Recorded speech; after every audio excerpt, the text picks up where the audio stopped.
For a client as controversial as Donald Trump, it only makes sense that the attorney who represents him be cut from the same cloth. From facing civil lawsuits over racist remarks to promoting God and guns, here's what we know about Alina Habba.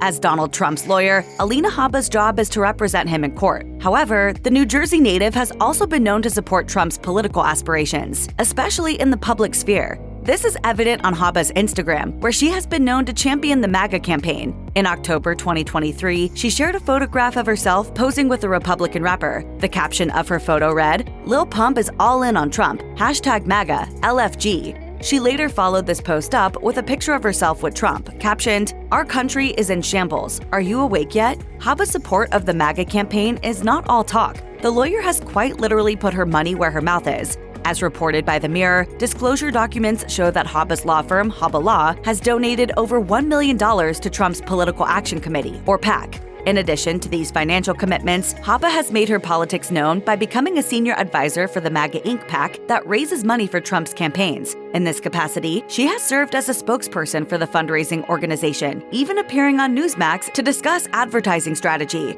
Another MAGA Inc. representative told Bloomberg, "Alina Habba is an extremely talented individual who has become an important advisor to President Trump." Over the years, Donald Trump has stirred up quite a bit of controversy.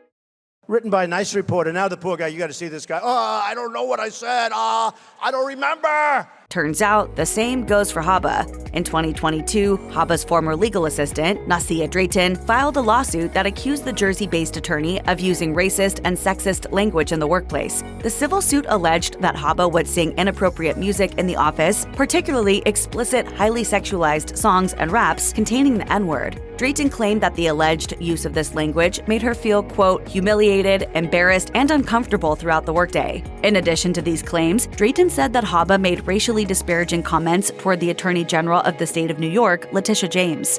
According to Drayton's lawsuit, Habba once screamed, quote, "I hate that black bitch," after her legal argument was rejected in the New York Court of Appeals. The documents claimed, plaintiff Nasia Drayton was appalled about the racist remarks made about the Attorney General, Letitia James, and felt astonished that her supervisor, defendant Alina Habba, felt comfortable and entitled to make such comments in the workplace, in her presence. Although this suit did not go to court, Drayton and Habba were able to reach a settlement. Recordings of Habba's alleged comments apparently played a key role in negotiations.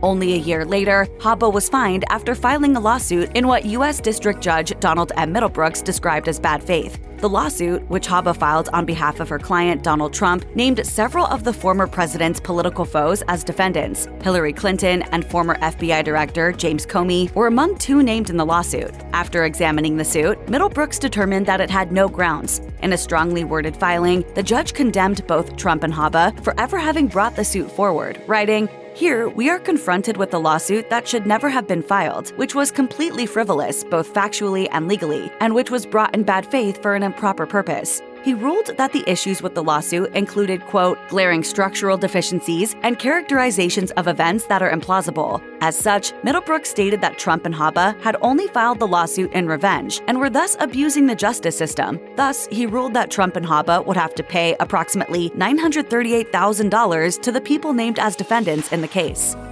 Recently, Habba generated controversy due to some choice words uttered outside of the courtroom during Donald Trump's 2023 civil fraud trial. The case, which was brought forward by New York Attorney General Letitia James, alleges that Trump intentionally inflated the value of his assets by $2.2 billion. During a lunch break after a long morning in court, Habba gave a press conference in which he launched a series of highly personalized attacks not only against James, but also against the presiding judge, Arthur Engoron. Specifically, she complained about the way that Engoron had told her to sit down during the trial. She told reporters, "I was told to sit down today.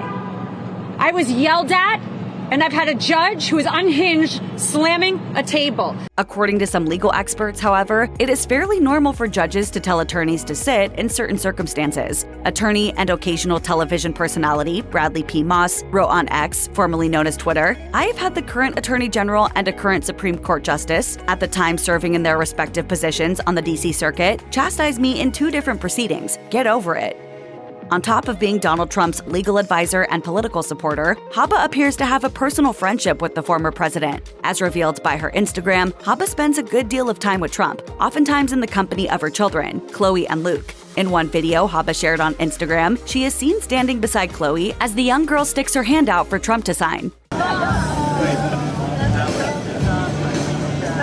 You can never shower again. A photo shared in the same post reveals Trump's message to the child, which reads, "I love you, D." This was not the only time that Trump has spent time with one of Habba's kids. In a separate Instagram post, the lawyer shared photographs of her son Luke sitting next to the politician on his private plane. The post's caption reads, "Grateful for these epic memories with the GOAT on Trump Force One." Habba's kids have also been featured together in an advertisement for Letters to Trump, which is the former president's second official book since leaving office. Beyond this connection, Habba and Trump have been spotted at many of the same social events. On the lawyer's 39th birthday, she was photographed with the politician in front of her birthday cake. She has also been described as a frequent visitor at Trump's Mar-a-Lago and a member of his golf club in Bedminster, New Jersey.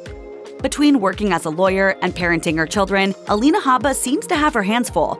However, the high-profile attorney does appear to have time for at least one hobby, shooting. And from what she has said in interviews, Habba feels that this is an important right. For an appearance on The Benny Show in 2023, Habba showed up wearing a necklace with the pistol charm, which she paired with an American flag-themed t-shirt. After telling the host that she's a gun lover, she said, God and guns.